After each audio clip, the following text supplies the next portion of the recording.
अस्सलाम वालेकुम। कैसे हैं आप सब स्टूडेंट्स? उम्मीद करता हूँ खैरियत से होंगे सब।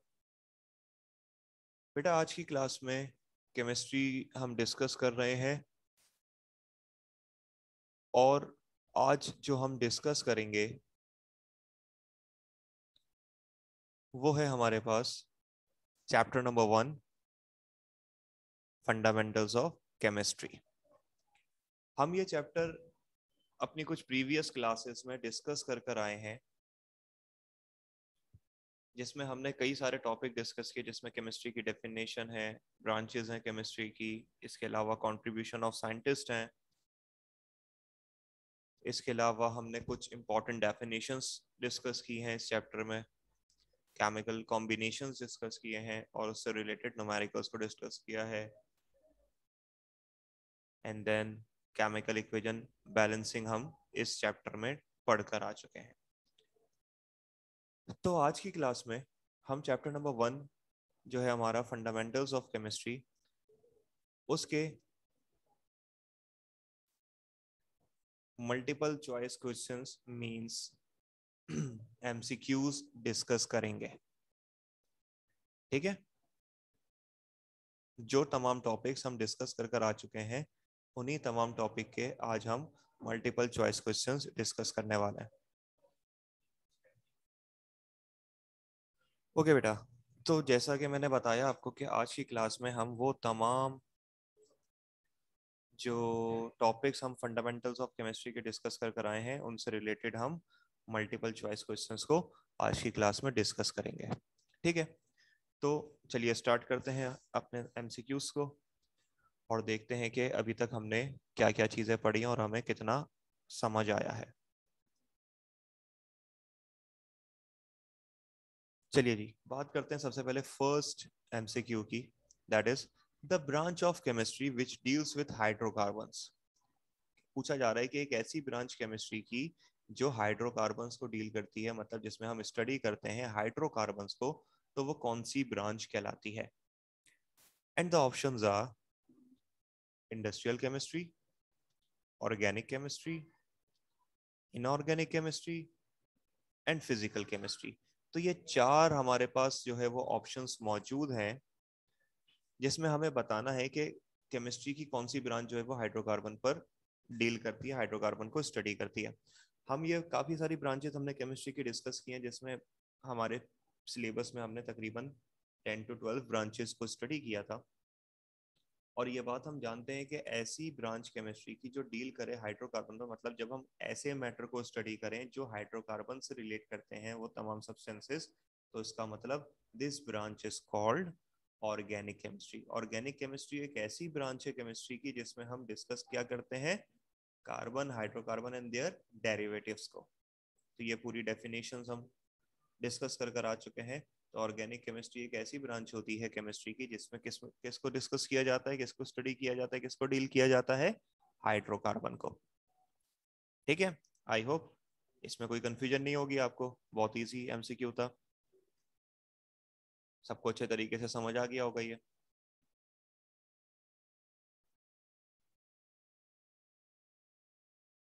ओके जी, तो अब बढ़ते हैं अपने नेक्स्ट एमसीक्यू की तरफ, जो कि हमारे पास नंबर 2। कहा जा रहा है the atomic mass of an element expressed in gram is dash. यानी किसी भी एलिमेंट के एटॉमिक मास को अगर ग्राम में एक्सप्रेस कर दिया जाए तो वो क्या कहलाता है? And the options are gram molecular mass, gram atomic mass, gram formula mass and मोल।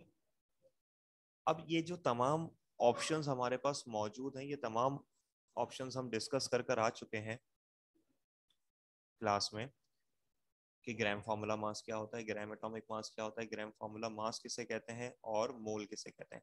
तो ये बात हम पढ़कर आए थे बेटा कि जब भी किसी भी सब्सटेंस के, किसी भी एलिमेंट के मास को या एटॉमिक मास को या उसके मॉलिक्यूलर मास को अगर एक्सप्रेस किया जा रहा हो ग्राम्स में, तो इसका मतलब दैट इज कॉल्ड मोल। मोल की डेफिनेशन ही यही होती है कि हम किसी भी एलिमेंट के या किसी भी सब्सटेंस के एटॉमिक मास को या मॉलिक्यूलर मास को ग्राम में एक्सप्रेस करें तो this substance is called 1 mole of substance. ठीक है, आई होप ये एमसीक्यू भी आपको अच्छे तरीके से समझ आ गया होगा, इसमें भी कोई मुश्किल नहीं है। ग्राम मॉलिक्यूलर मास, ग्राम एटॉमिक मास या ग्राम फार्मूला मास का मतलब क्या होता है कि अगर एटॉमिक ग्राम एटॉमिक मास की बात कर रहे हैं तो ग्राम एटॉमिक मास हो गया, या ग्राम मॉलिक्यूलर मास हो गया, ग्राम फार्मूला मास हो गया, इन सबको एक्सप्रेस किया जाता है एटॉमिक मास यूनिट में। मतलब हम उसको ग्राम्स में जो है वो एक्सप्रेस नहीं करते बल्कि एएमयू में करते हैं, एटॉमिक मास यूनिट में। तो एक इन ऑप्शंस में से वाहिद एक ही ऑप्शन है हमारे पास जिस टर्म को हम एक्सप्रेस करते हैं ग्राम्स में, दैट इज कॉल्ड मोल। ठीक है जी, आसान था ये। बाकी जो मॉलिक्यूलर मास हो गया, एटॉमिक मास हो गया या फॉर्मूला मास हो गया, इन सबको किस में एक्सप्रेस किया जाता है, एटॉमिक मास यूनिट में हम एक्सप्रेस करते हैं। ठीक है जी, तो चलिए बढ़ते हैं नंबर 3 की तरफ, जो हमारा नेक्स्ट एमसीक्यू है, and that is which of the following can be separated by physical mean. कह रहे हैं नीचे दिए गए ऑप्शंस में से किसको हम सेपरेट कर सकते हैं फिजिकली, फिजिकल तरीके से। And the options are mixture, element, compound and substance. तो देखिए हमारे पास ये जो तमाम टर्म्स हम डिस्कस कर कर आ चुके हैं अपनी प्रीवियस क्लासेस में, तो इसमें हमने ये बात पढ़ी थी कि जो सब्सटेंसेस होते हैं मुख्तलिफ किस्म के, जो भी चीज़ें होती हैं हमारे पास, जैसे कि मिक्सचर, एलिमेंट, कंपाउंड या सब्सटेंस, तो इनको क्या, इनके जो है वो क्या कॉन्सेप्ट्स हैं, ये हम ऑलरेडी डिस्कस कर चुके हैं। मैं इन शॉर्ट आपको समझा देता हूँ। जैसे कि यहाँ पर जब सब्सटेंस की बात की जा रही है तो सब्सटेंस का मतलब क्या है कि जब कोई भी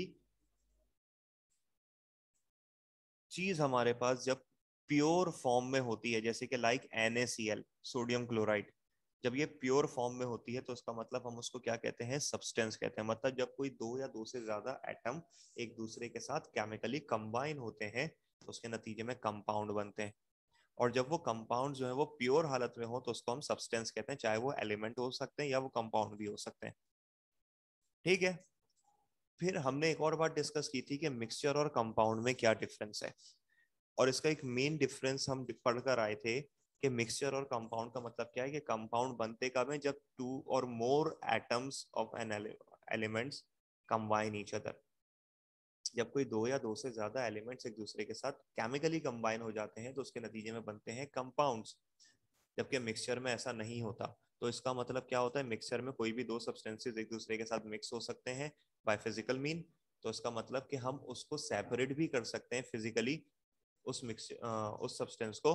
तो इसका मतलब क्या हुआ कि हमारे पास मिक्सचर ये वो राइट ऑप्शन है जिसके कंपोनेंट्स को हम सेपरेट कर सकते हैं फिजिकली तरीके से। जैसे मिसाल के तौर पर अगर मेरे पास, मैं अगर नमक और पानी एक दूसरे के अंदर डिजोल्व करूं और मैं एक सॉल्टी वाटर बना लूं, अब उसमें NaCl भी मौजूद है मतलब सॉल्ट भी मौजूद है, उसमें वाटर भी मौजूद है मतलब H2 भी मौजूद है। तो जब मैं उसको बॉईल करना शुरू करूंगा तो ऑब्वियसली बॉइलिंग से क्या होगा, सारा वाटर एवापरेट होगा और वाटर अलग हो जाएगा और NaCl जो है वो अलग हो जाएगा। तो इसका मतलब कि हम मिक्सचर्स को ऑब्वियसली क्या कर सकते हैं, सेपरेट कर सकते हैं बाय फिजिकल मीन।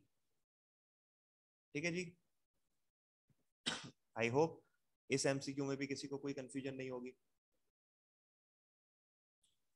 तो बढ़ते हैं नेक्स्ट MCQ की तरफ, number 4, that is the molar mass of H2SO4 is। अब यहाँ पर हमसे मोलर मास पूछा जा रहा है H2SO4 का, मतलब सल्फ्यूरिक एसिड का। And the options are number 1 98 atomic mass unit, number 2 9.8 gram, number 3 98 grams and number 4 9.8 atomic mass unit. अब देखिए बेटा, यहाँ पर पूछा जा रहा है हमसे सल्फ्यूरिक एसिड का मतलब H2SO4 का मोलर मास। और मोलर मास के बारे में हम ये बात पढ़कर आ चुके हैं कि मोलर मास किसे कहा जाता है, कि जब भी हम किसी भी मॉलिक्यूलर मास को एक्सप्रेस करते हैं ग्राम्स में तो वो, उसको हम फिर मॉलिक्यूलर मास नहीं कहते बल्कि क्या कहते हैं, मोलर मास कहते हैं।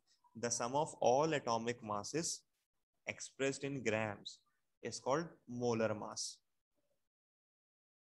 ठीक है, अब यहाँ पर सल्फ्यूरिक एसिड का मोलर मास पूछा जा रहा है तो ऑब्वियसली ये एटॉमिक मास यूनिट में तो नहीं हो सकता, ऑब्वियसली ये ग्राम्स में होगा।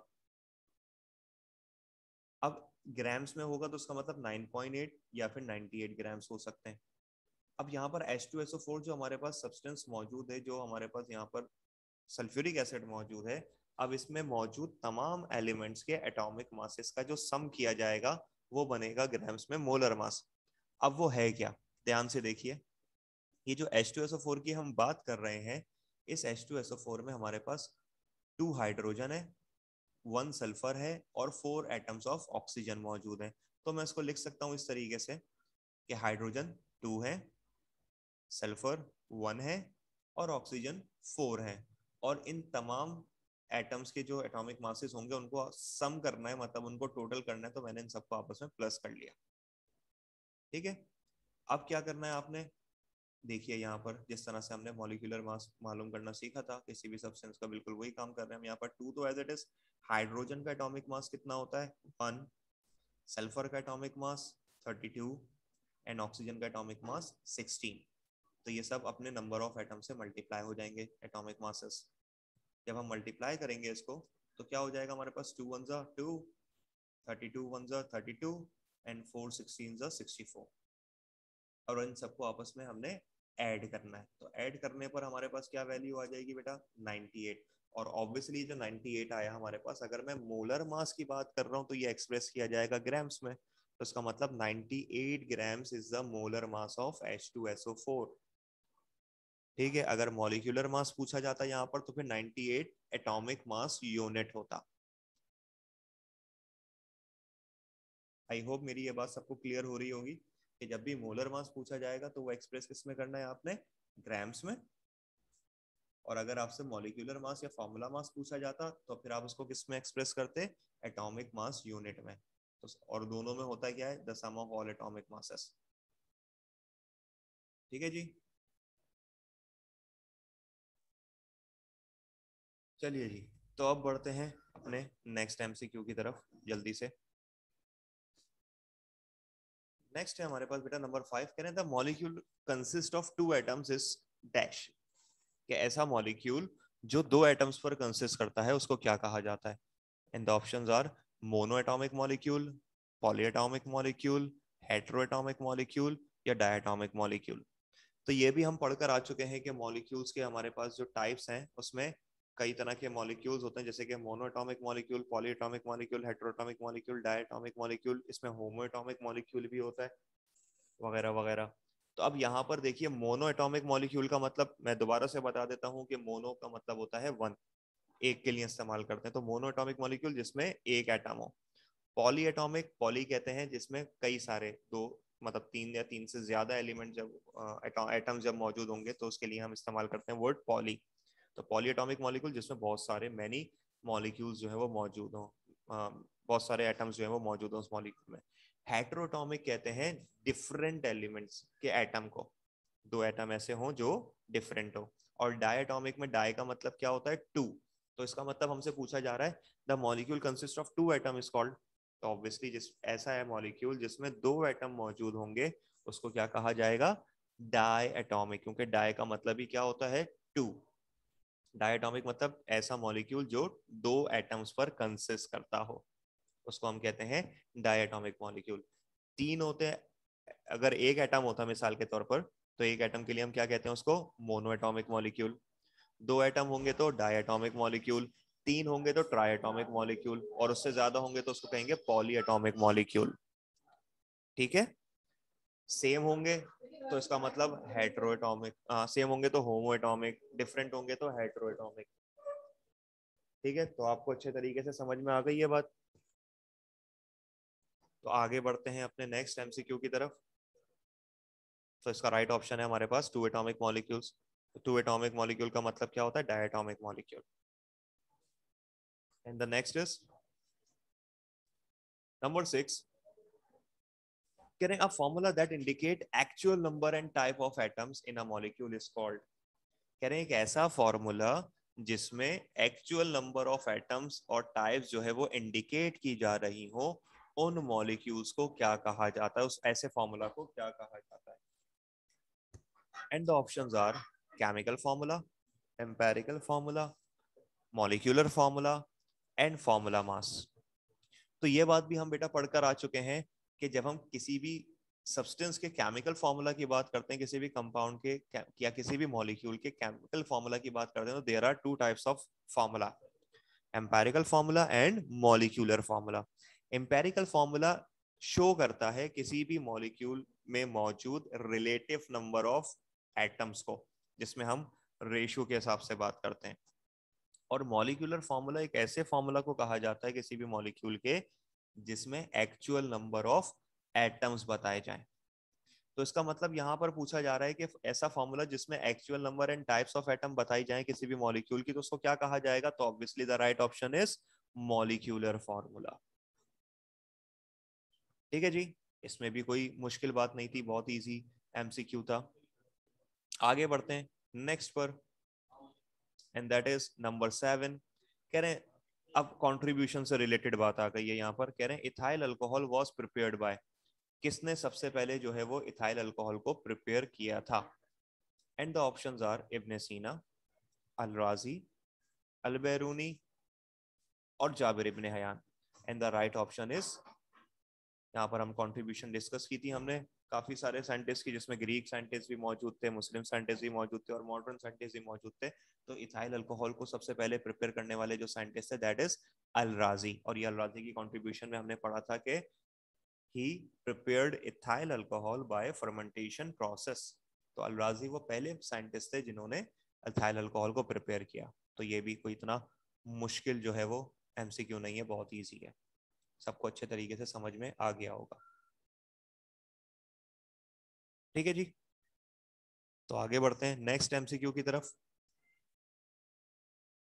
And that is number 8। Which of the following is homoatomic? अब नीचे ऑप्शंस हैं हमारे पास जिसमें पूछा जा रहा है कि इनमें से फॉलोइंग में से कौन से होमोएटॉमिक। और मैं अभी आपको बता चुका हूं कि जो मॉलिक्यूल होता है हमारे पास वो हेटेरोएटॉमिक या होमोएटॉमिक हो सकता है। हेटेरोएटॉमिक मतलब डिफरेंट एटम्स हो, होमोएटॉमिक मतलब सेम एटम्स हो। होमो सेम के लिए इस्तेमाल किया जाता है, जबकि हेटेरो डिफरेंट के लिए इस्तेमाल किया जाता है। And the options are H2, NH3, H2O and CO2। तो हमारे पास मौजूद है hydrogen gas, ammonia gas, water and carbon dioxide. तो अब देखिए यहाँ पर जो चारों ऑप्शंस हैं इसमें होमोएटॉमिक का मतलब सेम एटम्स किस में है, कौन सा ऐसा कंपाउंड है हमारे पास यहाँ पर मौजूद, कौन सा ऐसा सब्सटेंस है जिसमें सेम एटम्स जो हैं वो मौजूद हैं? तो obviously that is H2 is the homoatomic. Hydrogen hydrogen atom है ना, दो एटम हाइड्रोजन हाइड्रोजन के एक दूसरे के साथ कनेक्टेड है, तो उसका मतलब ये होमोएटॉमिक कहलाएगा, सेम एटम्स है। NH3 में नाइट्रोजन अलग है, हाइड्रोजन अलग है, इधर भी हाइड्रोजन ऑक्सीजन अलग है, वाटर में कार्बन और ऑक्सीजन अलग है। तो ये बाकी के तीन जो है हमारे पास that is heteroatomic and H2 is homoatomic molecule. ठीक है जी, आगे बढ़ते हैं अपने नेक्स्ट एमसीक्यू की तरफ, दैट इज नंबर 9। कह रहे थे empirical formula of hydrogen peroxide is, hydrogen peroxide का एम्पेरिकल फॉर्मूला पूछा जा रहा है। तो हाइड्रोजन पेरोक्साइड का एम्पेरिकल फॉर्मूला क्या होगा हमारे पास? HO, H2O2, OH या O2H2। तो ऑब्वियसली हमें यह बात पता है कि जब हम बात करते हैं हाइड्रोजन पेरोक्साइड की, तो हाइड्रोजन पेरोक्साइड का जो मॉलिक्यूलर फॉर्मूला है वो है H2O2। Two hydrogen atom and two oxygen atom एक दूसरे के साथ कनेक्ट होते हैं, तो इसका मतलब वो क्या बनाते हैं? हाइड्रोजन पर ऑक्साइड। और एम्पेरिकल फॉर्मूला में relative number of atoms show करते हैं हम, तो इसका मतलब 2 से 2 कैंसिल हो रहा है यहाँ पर रेशियो में, तो इसका मतलब the empirical formula of hydrogen पर ऑक्साइड इज HO। समझ आई मेरी बात सबको अच्छे तरीके से?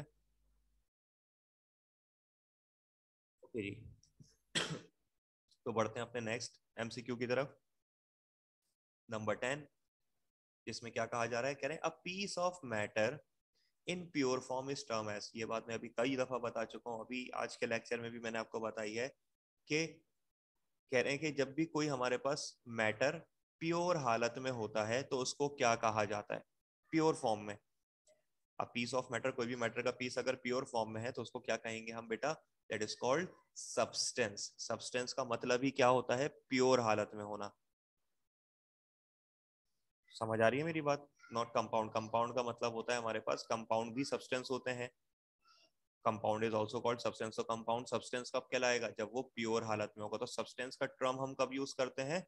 जब कोई भी मैटर की हम बात कर रहे हो जो कि प्योर हालत में पाई जा रही हो, दैट इज कॉल्ड सब्सटेंस। ठीक है जी, आगे बढ़ते हैं नेक्स्ट पर। नंबर 11 दैट इज कहने which gas is studied by J black. Contribution से रिलेटेड हमारे पास एमसीक्यू है। कहने जे कौन सी ऐसी गैस है जो जे ब्लैक ने स्टडी की। And the options are carbon monoxide, carbon dioxide, sulphur dioxide and hydrogen chloride. और ये बात हमें पता है, कंट्रीब्यूशन में हम जे ब्लैक की या जोसेफ ब्लैक की कंट्रीब्यूशन में पढ़कर आ चुके हैं कि J Black studied carbon dioxide.